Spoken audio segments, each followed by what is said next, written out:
Some women don't chase, and yet they're never forgotten. In a world ruled by noise and validation, there exists a woman made of something quieter, something older than beauty. She does not ask to be chosen. She lets men reveal themselves and leaves when they do. The archetype of his hidden conflict. A man may hold power in many places, in his voice, his name, his presence, but what he fears most is a woman who sees through the illusion he built to protect his shadow. Because she won't argue with his ego, she won't play chess with his projections. She simply observes, and that to a man who hides his wounds behind pride is unbearable.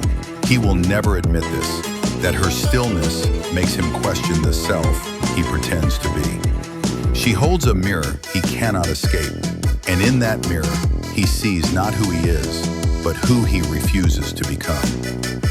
First emotional shift, the unspoken wound. The first thing he'll never say, that he craves her depth, but fears it will unravel him. He grew up learning to conquer, to pursue, to perform.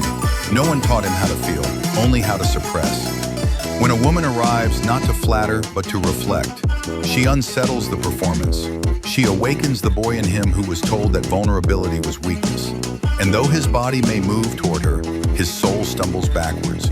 This is not rejection, it's confusion. He's drawn to the very thing that threatens the identity he built to survive. Second shift, the shadow dance. The second thing he'll never say, that he tests her to see if she'll abandon herself. Like he did. He may go silent. He may criticize her softness. He may even flirt with others to ignite the fire of her insecurity. But this is not cruelty. This is projection. He wants to know, will she betray herself to hold on to me? Because deep inside, he betrayed his own emotional truth long ago. He's not looking for a partner. He's looking for a mirror that lies. But she is the mirror that tells the truth. And that truth is his undoing. Third shift, the feminine mystery. The third thing he'll never say, that her mystery humbles him more than her affection ever could. She doesn't compete, she doesn't convince, she simply walks in alignment with her own worth. And that, to him, feels like being left behind. Because he's used to women folding, shrinking for him, needing him, but she needs nothing, she chooses. And her detachment is not punishment, it is protection. From energy that's not ready, from a man still at war with his own heart. Mythical woman, detachment and individuation. She is not cruel, she is clarity, not a game, but a gate. She's the kind of woman a man remembers when he's finally ready to meet himself. Not when he conquers the world, but when he kneels before his truth.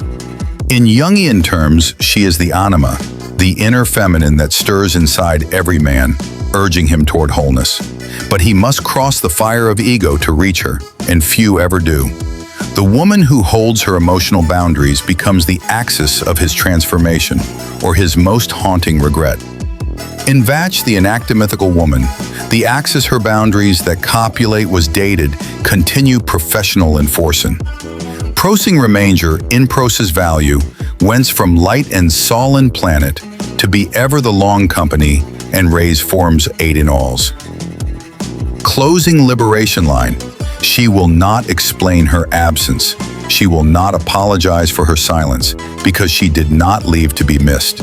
She left to be seen, and that is the one thing he was never ready for. The woman who walks away in silence isn't weak. She simply sees more.